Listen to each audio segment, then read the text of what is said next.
ofis ta'e waliif dirmatuuf karaa saaquu waan ta'eef nus kanatti xiyyeeffannee qabxiilee kanneen akka seenaa hundeeffama godinaa Matakkalii fi Oromoo gamasii qabeenya uumamaa godinaa Matakkal keessatti argaman hariiroo Oromoof erga Oromoon raasaa takkaa'uu urufa cabsee Matakkaliin lafa namni irra jiraatu tolchee booda saboota biroo jaarraa 16 booda gamasitti fulla'anii jiraataa turan keessumaa immoo saboota bara 1970moota keessaa sababa garaagaraan gara godinaa Matakkal seenanii egasiyas achi keessa jiraataa turan akkasumas taateelee bara weerara xaaliyaanii bara Haayile Sillaasee bara mootummaa Dargu Takkaa'u Mangistuu Alemaariyaam bara mootummaa EPRDF akkasumas baroota sadan darban bara mootummaa Biltsiginnaa keessa Oromoon godinaa Matakkal mudatee fi haga irraa Takkaa'u ammaan tanatti duguuginsa sanyii Oromoota godinaa Matakkal keessa jiraatan irratti eenyutu duguuginsa geggeessaa jira akkasumas Oromoo dabalatee saboota biroo godinaa Matakkal keessa jiraatan qaamni obbaasaa jiru fedhiin isaa maali maddi yookaan hundeen dhibdee kanaa eessa gaaffilee jedhanii fi kanneen biroof deebisaa soquun dhimma fardii waan taateef nus gaaffilee kanaaf deebisaa barbaacha gara dhalataaf jiraataa godinaa Matakkal tokkootti bilbilee marii isa waliin tolfatuun yaadaa fi deebisaa gaaffilee tarreeffaman kana irratti Oromtichi dhalataaf jiraataan godinaa Matakkal raadiyoo sagalee walabummaa Oromiyaaf kennee qabannee dhiyaannee jirra. Isin dhaggeeffattoonni keenyas turtiin keessan haga maa'ii marii keenyaatti nu faana haa ta'uuf isan hawwataa muuziqaa ce'umsaa kana booda sududumaan gara marii Oromticha godinaa Matakkal tokko waliin tolfanneetti taakkinaa itti dhiyaadha.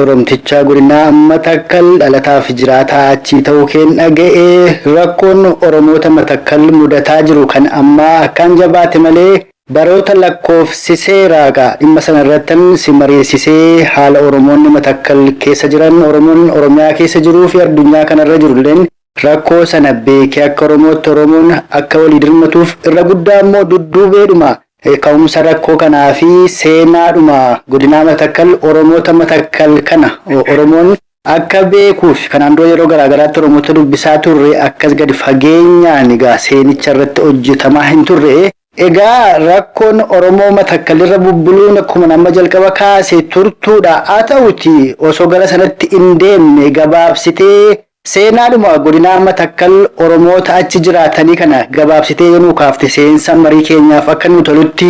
Seenaa Oromoo Matakkal yookaan seenaa Matakkal gabaabaa kaasuufi Oromoon naannoo sana dhaqanii jiraatan yookaan immoo naannoo sanarra jiraachuudhaan jalqaban jaarraa 16ffaatii kaaseeti akka seenaan nutti himutti. Oromoon biyya sana yookaan naannoo sana gaafa dhaqee qabatu bineensaa fi bosona malee naannoo sanarra hoomtuu hin turre gaafa dhaqee naannoo sanarra jiraachuu eegaluu maqaan akka godinaattis ta'e akka naannootti wanti itti kennamee hin turre yeroo sanatti Oromoo Oromootu lafa sana deemee maqaa itti moggaasee lagasaa gaara naannoo sana jiranitti lafa naannoo sana jiranitti gandoota biyyoota aanalee amma hundeeffaman hunda isaanii Oromoo Oromootu maqaa itti moggaasee biyyaaf lafa namni irra jiraatu taasisee sabooti warri kaanis ergasii Oromootiin waliin ta'anii jiraachuu eegalanii garuu lafa maqaa Oromoo itti moggaaseen kan hin dubburre jiraachaa jiranii lafa sana qabachuu qofatu lafa sana jiraachuu qofatu hin taane Oromoon lafti suni Oromaan akka hin fudhatamne yookaan immoo sabni lafa sanarra jiraatu miidhaan akka irra hin geenye saba sanas lafa sanarra jiraachisuudhaaf wareegama hedduu kaffaleera nageenya naannoo sanaa eeguudhaaf nageenya sabaaf sablamii yookaan bifa adda addaatiin naannoo sanarra dhufanii jiraachuu kan eegalan tiksuudhaaf Oromoon gatii guddaa baasaa ture fakkeenyaaf 1930moota keessa 1920moota keessa bara xaaliyaaniin dhuftee biyya kana weerartu san fita warra ijjataa biiftuu kan jedhamu waraana tolfatee naannoo sanarraa loltoota xaaliyaan weerartoota xaaliyaanii loraati kan ture Oromoon naannoo sana xaaliyaaniin naannoo sanatti lafa akka hin qabanne akka hin fudhanneef loraati kan turani sanarraa wal qabsiisee sabaaf sablammii gidduutti yookaan Shinaashaa fi Gumuz saboota kam wajjin lola gaggeeffamu keessatti Oromoon gidduu isaanii bu'ee bakka kaanitti araarsaa bakka immoo humnaan caalanii dhiibbaa godhan warra humnaan caalu sana akeekkachaa kaan takka tarkaanfii irratti fudhachaa naannoo sana jiraachisu waliin jiraachaati kan ture. Gara caaseffama naannoo sanaatti gaafa dhufne erga mootummaan Haayile Sillaasee jedhamu dhufee naannoo biyya kun akka sirnaan caaseffamu eegalee godinoonni adda addaa yookaan immoo bara sana keessa Kifilaagara yookaan immoo Awuraajjaa jedhanii moggaasa erga eegalaniitiin naannoon sun gara jalqabaa irratti arjoo Awuraajjaa jalatti dhaqanii caaseffameeti ture. Bifa structure ta'een formaaliin ture caaseffamni yeroo sanaaf arjoo Awuraajjaa dhaqanii kan isaan dhimma isaanii fixatanii achi jalatti buluu achi jalatti gibira isaanii kaffalu dhimma seeraa isaa dhimma bulchisaa jiraan fixatu ture. Garuu karaa dheeraa waan deemaniif pilaas bishaan waan guutuuf ganna socho'uu waan hin dandeenyeef maal godhaniif dhimmi iyyatanii sochiin nu mijanne dhimma keenya bitachuu hin dandeenye balli maal wayyaa jedhanii gaafatanii sanii godhachuma naannoo Oromoo sanatti bakka daandiidhaa jedhamu tokko bulchiisa wayii tokko istaabilish godhanii achi immoo caaseffamni bal'achuu qaba jedhamee egaa Goojjam kan jedhu kuni hundeeffamee jechuudha. Goojjama jedhuudha Haayile Sillaaseen Firaansiifni Nugusaa sun jiru dhufee dargina dhufee naannoon amma Oromoo irra jiraatu Matakkal jedhamee waamu kun kompiliitilii Goojjam kan jedhu wajjin walitti dabalamanii godina Awuraajjaa kan jedhamu tokko Goojjam hundeeffamee jechuudha.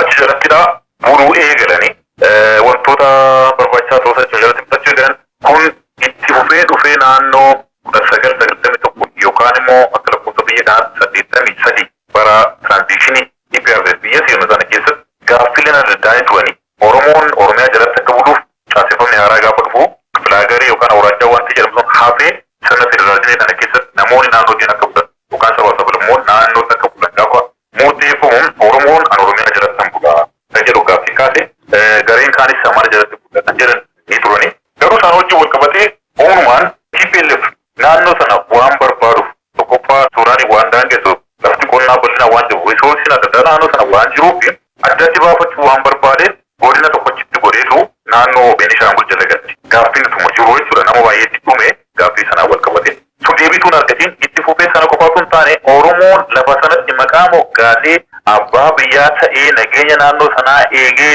Xaaliyaanii fi warra kaan loolee biyya sana jiraachisaa ture 1983 gaafa caaseffama haaraa sana eegalan bakka lama addaan qoodan sabaaf sablammii naannoo sanaa. Neetiivii fi seetilar yookaan immoo afaan Amaariffaatiin የክልል ባለቤት እና መጤ yookaan ሌሎች jedhan Oromoon ሌሎች yookaan መጤ warra jedhan moggaase. Kana jechuun maal jechuudha heeruma Beenishaangul sanarra jira biyya sana keessa jiraachuu keessatti beekama malee qooda tokko biyya sana keessa hin qabdu jechuudha. Jireenyuma keetuu beekama. Garuu abbaa biyyaa kan jedhamee naannoo sanatti godina sana keessa kan jiran keessa kan qabame warri kaan naannoo South Africa mashiidha kan jiran godina sana keessa kan jiru Shinaashaa fi Gumuzidha. Isaan lamaantu neetiif jedhame kaan Oromoo Agawaa saboota warra kan dabalatee seetilar yookaan qubatoota jedhamanii kan moogaman. Guyyaa sanaa kaasee Oromoon mirga dimokiraasiyaa ta'u mirga namoomaa ta'u dhimma dinagdee irratti hirmaatee misooma hirmaatee of jiraachisuu haa ta'u hojii caasaa mootummaa keessatti hirmaatee akka saba tokkotti jiraachuu haa ta'u gaaffii kaasula kan ka'e hariyatamaa miidhamaa dhiibamaa ture afaaniin barachuun aadaa ofii gabbifachuun kun hundumtuu ture. Gaaffiin yeroo sana ka'e utuu Oromoo inni kaan itti hidhamu utuu itti ajjeefamu utuu itti biyyaaf baqqatu barataan utuu firamu hojjetaan utuu hojiirraa qotee bulaan utuu mana hidhaatti guuramu sirna itti yookaan TPLF magaaleetti galee erga TPLF magaaleetti galee jijjiirama kan jedhamu kun gaafa xiqqoo dhufu afaaniin barsiisuun eegalame Oromoon afaaniin barachuu eegale addi bilisummaa Oromoo dhaqee naannoo sanatti waajjira banatee sochii tokko eegalame haga ta'e mirgi naannoo sana keessatti yookaan immoo sochiin naannoo sana keessatti akka saba tokko socho'uu danda'amu hammatee socho'uu eegale jechuudha. Oromoon guyyaa sanaa kaasee akkuma saba naannoo kana godina kana jiraatan ittiin jiraatan malee sochii adda deemuu natti hin jiru amma awwaala kan jedhu yeroof gaaffii san dhaabe jechuudha. Gaaffii ofiin of bulchuu gaafachaa ture Oromiyaa jalatti buluu gaafachaa ture 2018 kaasee garuu akkuma saba tokkotti mirgi dimokiraasii namummaa kun eeggattee paartii kamuu firmaatee abbaa barbaade filadheetan biyya kana keessattidha misooma biyya kana naannoo kanas warra kaan wajjin nageenya buusee jiraata jedheetu walii galanii gaafa Oromoon gaaffii kana hundumaa bara kana gaafatu gabaabaatiin gaaffii nantu. Fakkeenyaaf naannoo Amaaraarraa lafti kun kan keenya kan jedhu gaaffii hin turu. Booda keessa 2018 kaasee garuu gaaffiin akka kanaa dhalatee sana booda rakkoon amma jiru kuni itti fufee jechuudha. seenaa isa kan amma sagara boodanaa ta'e rakkoon alatee kana utuu itti hin seenne egaa seenaadhuma achii dhufaa yookaan ammoo hundeeffama godinaa Matakkal kana nuu kaafte bareedaadha. Jalqabuma isaa jaarraa 16ffaa irraa kaasee osoo namni yookaan sabni kamuu achi hin jiraatin Oromoonni bosona ciree lafa bineensi keessa jiraatu biyya taasisee maqaasitti moggaasee jiraataa ture. Dhiibbaan garaagaraas yeroo mudatutti ofumarraa lolaa saboota dhaqanii achi qubatanis ammoo yoo isaan illee walitti bu'an walitti araarsaadha. Dhiibbaa kamuu danda'eedha arra ga'eedha. Haa ta'u egaa lafti sun lafa Oromoo ta'uun osoo beekamuu Oromoon immoo saba biraa irratti dhiibbaa akka inni hin geggeessine beekamaa ta'ee otoo jiru akka tamma kaaftetti saboonni achi jiraatan kabroonuu yeroo isaan walitti bu'an jaarsa ta'ee gidduu bu'ee araarsaa rakkoo furaa akka isaan waliin jiraatan taasisaa bakka turetti amma dhumaatii yookaan ammoo duguggaa sanyii Oromoota Matakkal irratti adeemsifamu kanaafi maaltu sababa ta'e yookaan maddi rakkoo kanaa maalii isa jedhu irratti yaada kennu qoodi. Eenyutu Oromoo fixaa jira? Oromoon agamtu dhumee amma maal keessa jiraatu osoo hin seenne maali maddi rakkoo ammaa kun? Maaliif Oromoon Matakkal dhuma isa jedhu kana irratti yaada kennu qoodi. Waa'ee dinagdee kaafteetta, albuudaatu jiraa jetteetta, babal'ifannaa daangaatu jiraa jetteetta. Isa kanaaf moo waan kan biraatu duuba jira? Duguggaa Oromoota Matakkal irratti gaggeeffamaa jiru kanaaf maal maddi rakkoo? Amma duguggaanii sanyii amma gaggeeffamaa jiru tarii wanta illee dhaabeeffachuu qabnu Oromoo qofa kan miidhamaa jiru amma yeroo ammaa godina sana keessatti. Saboonni warri kaanillee miidhamaa kan jiru. Garuu Oromoo kan adda godhu rakkoo amma uumameef kontribuushinii tokko iyyuu qabu. Rakkina lolachi ka'e, wal dhabiinsa achitti ka'e, intarastii adda addaa ka'e walitti bu'iinsa uumameef Oromoon inpuutii tokko keessaa hin qabu yookaan qooda tokko keessaa hin qabu. Akkasumatti miidhamaadha kan jiru. Isa kanatu adda godha miidhama Oromoon naannoo sana keessa jiru jechuudha. Gara sababaa yookaan immoo rakkoo duuba jiru yoo kaasne silasitti kaaseera 1983 akka lakkoofsa biyya kanaa haga 2018 Oromoon takka mana hidhaa hidhamee hin beeku, takka ajjeefamee hin beeku, takka hin heratamin hafee hin beeku. Isa kana daataa ragaa gahaa of harkaa qabna wanta kanaaf jechuudha. Garuu sabni Amaaraa yookaan mootummaa naannoo Amaaraa haga guyyaa sanaatti gaaffinni kaaseetu hin turre. Lafti kun kan kootii maali? Guyyaa TPLF deeme ka'e naannoo sanaatti garanni Maqalee erganni kan deebi'e lafa bal'aa investimentii TPLF qabatee ture. Naannoo hidha gabbayaa sana hundumaa ijaarsa isaatii kaasee lafa qonnaa naannoo sanaa kaasee albuuda naannoo sanaa hundumaa naannoo daangaa Suudaanii wajjin kan to'atu TPLF fi warri TPLF naannoo sanaatii rikriit godhatee caasaa mootummaa keessa galfatee waliin hojjetu ture. TPLF ergan sakana gadhiisee deeme mootummaan naannoo Amaaraa bakka TPLF bu'ee naannoo sana keessa dhiibbaa uumuu yookaan olaantummaa naannoo sanatti fudhachuu lammaffaa immoo godina sana sankoot jedhee ifatti naannoo Amaaraa jala galchuu sochiin sochootu rakkoo kana fida. Tarii intarastiin jiraachuun fedhiin jiraachuun rakkoo qabaachuu dhiisuu danda'a. Namni kamuu sababa adda addaatiif intarastii. Garuu intarastii kana galmaan gaachuuf jecha deemsaan itti deemanitu rakkoo amma jiru fideera. Deemsi isaan itti deeman jalqabaa godin Matakkal kan jedhamu kan Amaaraati. Sabni biraa keessa qubatee jiraata. Lafti kun keenyadha. In reality yookaan isa dhugaa immoo seenaa isaa seenaa Matakkaliif Amaara yoo ilaalle Amaarri naannoo sana qubate kan jedhamu bara 1977 beelli naannoo Amaaraa amma jedhamee daangeffama kana keessatti mudateenaan mootummaan dargi xiyyaaraan fide naannoo sana qubachiise. Erga inni qubachiise bifa sadiin deebanii babal'ataniiru. Wanni tokkoffaan qubannaadha. Inni lammaffaan immoo qonnaadhaaf Oromoo ta'uu saboonni biraachi keessa jiraatan akka Shinaashaa ta'an naannoo Amaaraa irratti qonnaadhaaf dhaqee namoota ni fidatu. Achumaraan qubachuu eegalani. Sadaffaan immoo amantaatiin bataskaana amantaa Ortodoksii kanaan wal qabatiiru naannoo sanatti wani babal'atan. 1977 booda dhabu. 1977 dura naannoo sanatti sabni Oromoo isaa ta'uu Shinaashaa naannoo sanaa Amaaraa wal beekuu wayi. Isaanis naannoo sana hin qubanne jechuudha. 2018tti garuu gaaffii kana kaasan keenyaa jechuun tun taane kan kanaan dhaabbatan lola kaasan. Lola kaasanii naannoo Jaawwii jedhamu daangaa Amaaraa jala jiru goomsi 400 guyyaa lama keessatti jeesan. Isaa lakkaa'ame qofaadhaan kun inni akkasumaan dhume gara qabu. Isaan kana jeese siviilii miti. Siviilii tollolee jiraata tollee goomsii jira. Lolli numa jira du'aanu. Fakkeenyaaf goomsiif Amaarii wal lola, Shinaashaa wal lola, goomsiif Oromoo akka tokko walitti ni bu'a. Garuu loluma sabaa jedhamee dhiibama. Inni kun garuu lola sabaa miti. Inni kun haala baafura sagalii. Milishaa yookaan immoo humna addaa Asaamnoo Tsiggee leenjise. Naannoo sanatti bobbaasetu dhaqee uummata siviilii fide. Guyyaa sanaa kaasee maal godhan daree kun of ijaaruu eegale. Of ijaaruu leenji'uu of kana loluudhaaf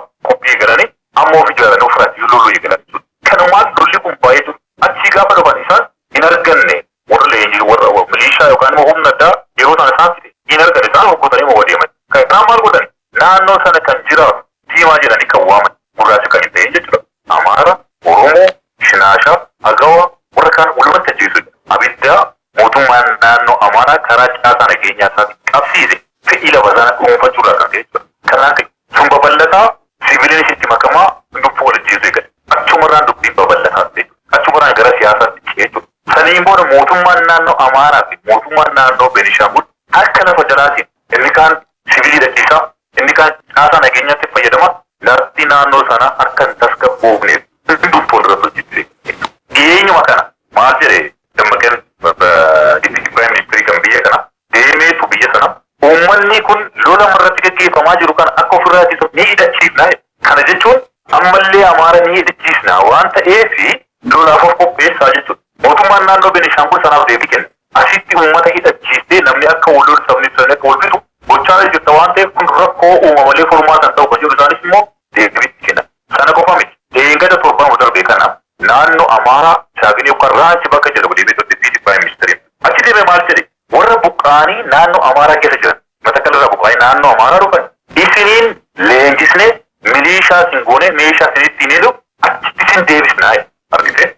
Saba kana araarsuu akkaataa duriitti akkaataa waliin jiraataniif gidduu isaaniitti nageenya buusuu osoo hin taane ammallee fedhiin naannoo sana dhuunfachuu waan jiruuf isin ajjeesnee sin geessina sana booda illootti deemtanii ammayyuu qubatanidha. Hiika biraan qabu. Rifeensa isaanii dhaqanii loluu qabu. Dhaqee lafa sana qabachuu qabu. Kun tasgabbeessuu danda'u gama sana jiru. Kanatti gidduutti maaltu ta'e Oromoon Gumzii wajjin waliin jiraata.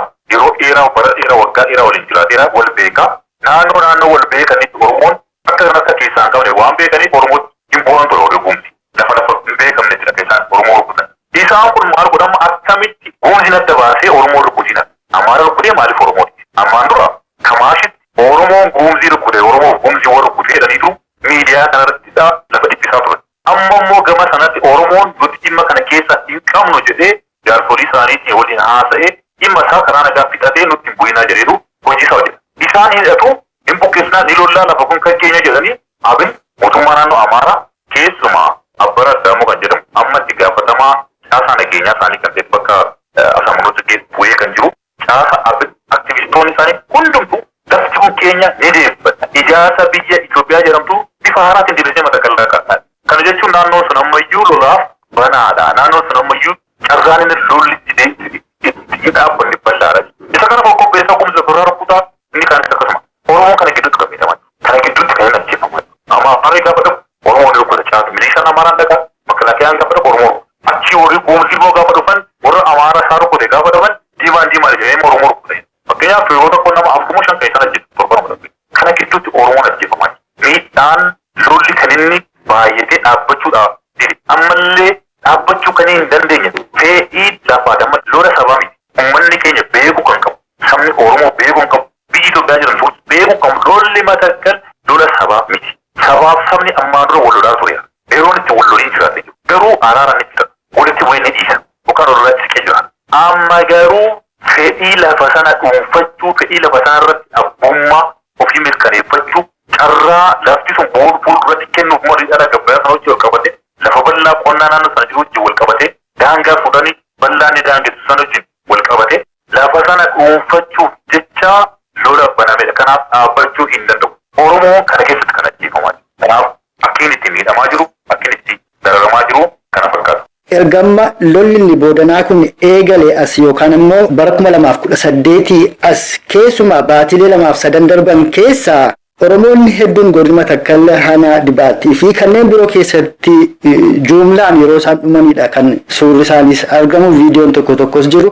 Yeroo garaagaraatti karaa raadiyoo sagalee walabummaa Oromiyaas bilbilee odeeffataa turre ati immoo daataa Oromoota dhumanii Afrikaa qabnaa jetteetta. Egaa hedduudha waan yeroo dheertuu deemaa jirudha. Mee kanneenuma asaanan kana yoo kaafte eenyutu fixee seeru milishoota naannoo Amaaraa moo warra Beenishaangul moo eenyutu fixe Oromoota kanaa isa jedhullee itti dhuftee yoo adda qoqqooddee yoo ibsite. Especially naannoon amma Oromoon itti miidhamuu eegale aanaa Wambara, aanaa Bulanii fi aanaa Dibaatii bakka jedhamu keessatti. Naannoo kana keessa lolli dhiyeenya kana kan eegale. Lolli naannoo kana keessa. Lola kana keessa namoota waliin jiraatu ka'edha. Fakkeenyaaf Gumzii namoota waliin jiraachaa turanii namootuma wal beekanii namootuma naannoo sana turantu ka'ee utuun beekee uummata irratti rakkoo uumaa ajjeesaa jiru. Isaan kun gaafa ajjeesaan Amaaras Oromoos maalis ajjeesanii qabu danda'u.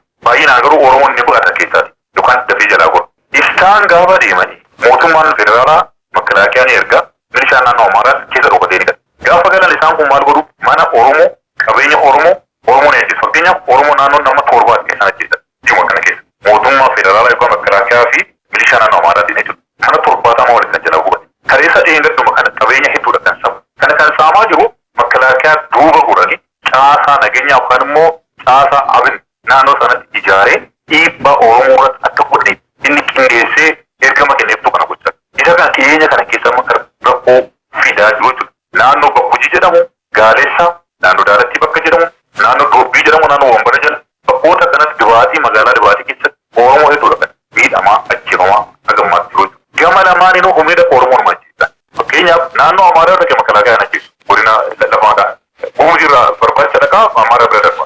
Gumzi yoo dhufe immoo achitti Amaaraa Oromoo seenee. Makalaakaan yoo dhufe Amaaraa yoo bira darba Oromoo bira darba naannoo sana. Ni ajjeesa.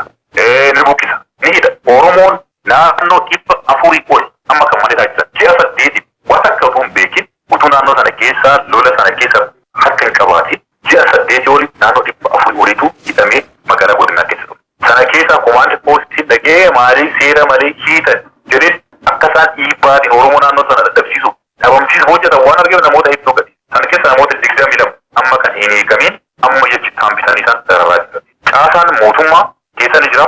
Mootummaa naannoo sana kan makalaakaa ni jira. Milishaan naannoo Amaaraa irratti kun hundumtuu Oromoo irratti waan isaan hin darbanne jiru. Dhiibbaa sana Oromoo irratti hin goone jiru. Gargaarsa hojii wal qabatee loogii akka kanaatti.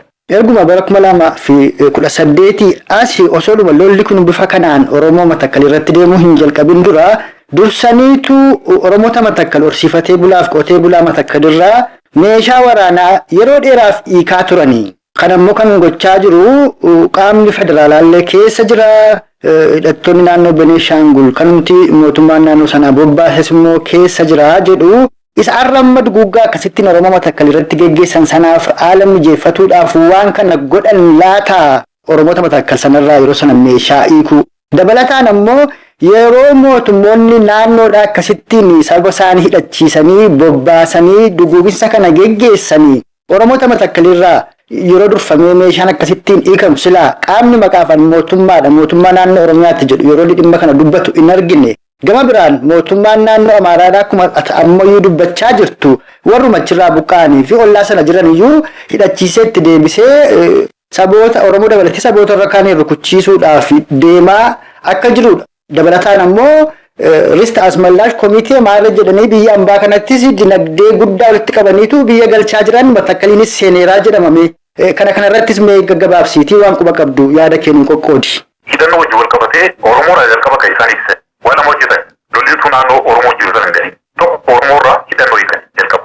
Isarraa hiikan immoo naannoo 400 ol kan ta'u malee dhaanakan. Namoonni hidhaman kun hedduun isaanii naannoo sanatti abbootii gadaa, jaarsolii biyyaa, namoota dinagdeetiin socho'an, namoota dhageettii qaban, naannoo sanatti namoota beekan. Kan isaan kana hunduma irratti raawwatan jechuudha. Maaliif kana godhan? Maaliif hiikisan?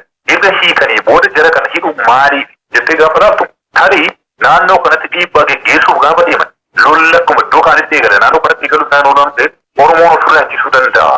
Oromoon ofirraa yeroo ittise immoo waan barbaannu kana galmaanii hin gaannu kan jedhuuf kan isaan irraa hiikan. By the way mootummaan naannoo Benishaangul Oromoon akka jabaatu hin barbaadu akka hiikkatu barbaadu. Oromoon akka dhaga'u barbaadu. Waggaa 27 guutuu irratti hojjechaa turan. Haaraa miti. Mootummaan naannoo Amaaraas naannoo sana keessa Oromoon akka jiraatu hin barbaadu. Oromoon jira kan jedhamu dhaga'uu hin barbaadu. Miidiyaa isaaniitti argaa jirtan naannoo. Oromummaa jedha. Shimalis Matakkal kan jedhamu keessa Oromoon jiraachaa waan beeku natti fakkaatu. Mootummaan naannoo Oromiyaa sun naannoo waan beekan natti fakkaatu waan naannoo. Garuu isaan maal jechaa jiru? Akka waan mootummaan naannoo Oromiyaa Oromummaa naannoo sanatti dagaagsuuf hojjechaa jiru jedha fuudha. Kana jechuun ittiin saamuuf yookaan ittiin meeshaa fuudhuuf ittiin dadhabsiisuuf maqaa kana irra kaa'anidha. Oromoon dippeentii of godhachiiti. Wanti isaan itti qabsiisan wanta bira. Yookaan shanidha jedhu yookaan mootummaa naannoo Oromiyaatu daangaa sana fudhachuudhaaf ofitti dabaluudhaaf kan hojjetaa jira jedhu. Weeraas kun hundumtu keessaa qabu. Oromoon durumaa kaasee ni hidhataa ofirraatiin ittisaa naannoo isaaniitti ni tikkata nageenya naannoo sanaa eegeetu kan jiran. Kanaaf beekaa ta'e jedhee Oromoo dadhabsiisu keessaa hojjetan. Gama Asmallaash Komitee fi deeggarsa funaanamaa jirutti gaafa dhufnu Asmallaash Komitee 2018 kaasee kan isaan irratti hojjechaa turan. Dhiyeenya kanaaf baasan. Waan paarooks ta'e waan wal ta'uudha naannoo sana keessatti waan isaan kaasa jiran. Gama tokkoon zirata qorxiqaati yookaan immoo sanyii Amaaraa qofarratti duula xiyyeeffatetu gaggeeffamaa jira jedhu. Amma naannoo sana keessa kan du'aa jiru Oromoonis Amaarris Gumuz Shinaashaan argoonni jira. Isaan kan jechaa jiran lakkoofsi hundumtuu Amaaraadha. Kan buqqee hundumtu amaaraadha. Sanyii amaaraa balleessuuf jecha xiyyeeffatanii hojjetamaa jira dhaga jira. Gama biraan hoo maal godhu? Godina sana kan amaaraa waan ta'eef ni deeffatu jedhanii asmallash komitee dhaabbata. Asmallash komiteen kun akka biyya tokkotti fannitaa jira. Akka nama komitee ta'anii jechuudha. Isa kana kan gochaa jiru eenyuun mootummaa naannoo amaaraa caasaa nageenya isaanii dabalatee namoota isaanii naannoo Finfinnee kan jiraatan dabalatee diyaaspooraa isaanii dabalatee wal dubbisanii dhimma isaan kan hojjechaa jiru. Maallaqa hedduudha kan isaan walitti qaban. Amma wanti nuti nageenyi naannoo sanaa tasgabbaa'uu isuu danda'a ammayyuu lolitti fudhata jennee shakkiru. Tokko maallaqni walitti qabamu kuni godina Matakkal naannoo Amaaraatti deebisuudhaaf riisoorsii mobilaayiz ta'e.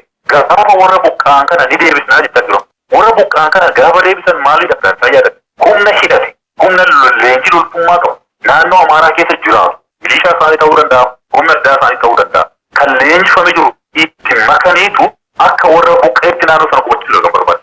Erga isaan naannoo sana qubatanii booda isaan kun naannoo sanarra lolanii warra kaan irraa lafa isaan akka fudhatan tooftaa akkasiitti nama qindeeffatan kan isaan deemaa. Kanaaf lolli naannoo sanatti geggeeffamuun ammallee carraan isaa bal'aa. Carraan naannoo sana ammayyuu nageenyi isaa tasgabbii dhabuun goolamni naannoo sanaa bal'achuun baay'ee ol kaa'e. Waan deeggarsa hojii wal qabatu gaafa qabu. Saba Amaaraa buqqa'anii daangaa Amaaraatti filatanii kan isaan gargaaraa jiran. Kallattii fi ofiisii kan isaan gargaaran. Isaan keessas fuudhanii leenjii eegalchaniiru kan jedhamutu jira. Leenjii loltummaa jechuudha. Deeggarsi gama biraatiin dhufu immoo karaa caasaa mootummaadha. Fakkeenyaaf humanitarian organization kan akka UN fi dhaabbilee biraa karaa caasaa mootummaadha kan isaan eegalan. Caasaa mootummaa kun immoo dhaqatee wayii raawwachii qaba. Kaa'eetu neetii bora jedhaman sana fakkeenyaaf Gumzii yookaan saboota warra kan akkasitti akka isaan gargaaramu. Oromoon kana gidduutti lola gamaa gamanaatiin gidduutti miidhamaa jira. Deeggarsa gamaa gamanaa dhufu immoo osoo hin argatiin namas gidduutti rakkata. Speeshaalii Gaaleessarra kan jiran, Barbarrarra kan jiran, naannoo Bularra kan jiran rakkina hamaatiin kan saaxilamanii kan jiran jechuudha. So kana fakkaata waan sochii jaraa fi haalli deeggarsaa walitti qabu. Egaati amma saboonni warri kaanii mootummoota isaaniin inni deeggaramu warra immoo warra akka UNHCR haa ta'u Amnesty International haa ta'u eenyuyyuu haa ta'u isaaniinis gargaaramaa jiru. Gargaarsi gama dhaabbilee warra mirga namoomaa kanaaf dhaabbatanii dhufu karaa mootummaa dhufa. Sun immoo kaazinaa warraatti galeetu isaan qaama barbaadaniif qoodu yookaan ammoo relatiif jedhaman sanaaf qoodu kan hafe warruma Amaaraa saniif oola. Egaa kana gidduutti duris Oromootu miidhamaa ture ammas Oromootu miidhamaa jira miidhamuufis ta'a. Isa kana hambisuufi aga ammaattuu Oromoon biyya keessas jiru kan addunyaarras jiru agam tokko Oromoota Matakkal kana quba qaba. Yoo quba hin qabaanne haala amaa keessa jira Oromoon kun ammallee haala amtuutti itti deemaa jira. Akkamittiin dirmatuu fi qaba Oromoon isa jedhu irratti mi'a dubbannu jalqaba Oromoon agam tokko quba sin qaba. Oromoon soo quba qabaate Oromoo Matakkal miti saba biraa ni gargaarani. Kanarratti Oromoon komatamu gargaarsa gochuu irratti yookaan immoo saba Oromoo miidhameef deeggarsa gochuu irratti biyya keessas biyyaadhaas Oromoon uumamu aadaa fi amala akkasii waan qabu qote garuu maalinni sagaleetu hin dhaga'amne hagammaan. Warri Amaaraa sunii fi mootummaan naannoo Beenishaangul hundumtuu kan isaanii waan iyyachaa jiranii namni naannoo sana buqqa'uu namni naannoo sana du'uu qabeenya barbaadamu kan Amaaraa qofa fakkaata. Oromoo achi keessatti waan miidhamaa jiru fakkaata. Sagaleen Oromoo naannoo godina sanaa hagammaatti hin dhaga'amu. Akkaataa hubatamuu qabutti haqa lafa isaarra jirurra Oromoon hin hubatan. Oromoon kana hubachuu qabu jalqaba. Lafti kun kan Oromooti jenna. Qe'ee Oromooti jenna. Oromootu hundeessee maqaa itti baasee lafa sana lafa godhee sabni biraallee dhufee akka keessa qubatu bakka jiraatu kan godhe Oromoo. Garuu naannoo sana keessatti amma bulchiisa gaarii waan hin qabne bulchiisni Oromoo amma jiru kunis naannoo sanatti xiyyeeffannoo waan hin kennine achi keessaa bulchitoonni ba'anis immoo jireenya dhuunfaa isaanii malee waan uummata sanaaf ta'u waan hin dubbanne waan hin yaadne Oromoon sagalee ukkaanfamee achitti dhumaa jira. Kun ta'uunsaa Oromoon kamuu beeku jira. Biyya keessas kan jiru biyya alaas kan jiru sadarkaa mootummaattis kan jiru isa kana beekutu gadi laala. Isa kana sirnaan yoo beekamee gargaarsa gochuun baay'ee waan rakkisatti fakkaatu. Gama gargaarsatti yoo dhufne kallattiitiin utuma sagaleen keenya dhaga'ameen rakkinatti jirtutu hin baramin akkamiin namatti deegge. Kanaaf gama Oromootiin deeggarsa hagammaatti godhame hin jiru. Si'a takkaa machaaf tuulamni akka ta'e ergee ture. Sanis caasaa mootummaan galuu qaba jedhamee caasaa mootummaatiin galee jara qaqqabeeraan qaqqabne waan beekamu. Kanaaf dhibeen naannoo sanaa dhimma saba dhimma walitti bu'iinsa saba dhimma akka salphaatti ilaalee Oromoon callisuu hin qabu. It's beyond civil conflict. Lafa sana fudhachuu abbaatti ta'u wanti hojjetamaa jiru. Kanaaf immoo Oromoo naannoo sana qulqulleessuudhaaf hojjetamaa jira gama lamaan. Kanaaf tokko Oromoon akka dandamatu Oromoon naannoo sanarraa akka hin banne inni amma miidhamee jirus immoo akka deebi'ee dandamatee naannoo sana keessa nagaan jiraatu Oromoon bakka jiruuti birmachuu fi qabaa sochii qabaa deeggarsa karaa danda'ameen walitti qabee uummata sana qabsiisutu irra jira. Amma baay'eetu faca'anii kan jirani. Kama dhaammachuu barbaadu. Dhimma gargaarsaa kanarratti akkamittiin Oromoon Oromoota Matakkal qaqqabuu danda'a waan jedhu yoo caasaan jiraate nuu kaaftaa yoo hin jiraanne fuuldura akkatti yaadamu. Dabalataan immoo haaluma amtuu yeroo ammaatti guutuu Oromoof Oromiyaan keessa jiran irratti waan jettu yoo qabaattes daqiiqaa muraasa dhaammattee hangama kun amma irratti gaaffii namaaf qabu obbaasee fuulduras sitti deebi'een bal'inaan si odeeffadde haala Oromoonni Matakkal keessa jiran itti fufnee Oromoo dhageessifna. Egaa haalli biyya keessa jiru haalli Oromootti jiru rakkisaadha. Oromoon gaarii keessa hin jiru. Dhimma Matakkal qofa osoo hin taane Oromoon akkuma walii galaatti rakkoo hamaa keessa jira. Sochiin Oromoo hundumtuu baay'ee daangeffamaadha. Hidhaa jechaan buqqaatiin bakka hundumaa inuma jiraata. Garuu kan Matakkal xiqqoo kan adda godhu dhageettii hin qabani. Utuma naannoolee lama gidduuttidha kan isaan miidhamaa hacuucamaa jirani. Akkuma walii galaatti sochiin deeggarsaa yookaan sochiin uummata Oromoo sagalee ta'u jabaatee itti fufuu qaba. Fuulduratti naannoon sun godinni sun haala kanaan itti deemee miidhamaa keessa galuu danda'a waan ta'eef lafti kun lafa Oromoo ta'e Oromoon kamuu waan naannoo sanaatti hubannoo gahaa qabaatee hordoffii gochuutu irra jira. Qaamni akka aktivistiitti socho'anis akka paartii siyaasaatti socho'anis dhimma Oromoo irratti hojjenna kan jedhanis isa kana walqixa ilaaluu fi irratti xiyyeeffatanii hojjechuu qabu jedheen yaada. Deeggarsa hojii wal qabatee kama jechuu barbaada. Fayyaa ta'e. Gaaruma hordoftootaaf dhaggeeffattoota keenya jaallatamoo haala amtuu yeroo ammaatti Oromoonni godinaa Matakkal mudataa jiraniif kanaan duras mudataa turan irratti marii bal'aan dhalataaf jiraataa godinaa Matakkal waliin qabaanne kan arraarma irratti obba'eera. Gara fuulduraattis dhimma Oromoota godinaa Matakkal kanarratti xiyyeeffannee kan hojjennu duguuginsa sanyii kan achi fagoo osoo hin taane kan dhiyeenya mudataa jiru kana keessatti gaagaamni hagamii Oromoota akka mudates qorannee kan isiniif dhiyeessuu itti fufnu ta'uu gamanumaan gurra isin buusuu jaallan. Oromtichaa godinaa Matakkal irraa haala amtuu yeroo ammaatti Oromoonni gamasii keessa jiran karaa raadiyoo sagalee walabummaa Oromiyaa uummata Oromoo bal'aaf qoode maqaa dhaggeeffattoota keenyaan irra deebi'ee galatoonfataa kan arraaf qindeeffannes armarratti obbaafneerra. Isin dhaggeeffattoonni keenyas turtii qaataa ilaa ammaatti nu faana qabaattaniif horaa bulaa isaniin jecha aga sagantaa keenya.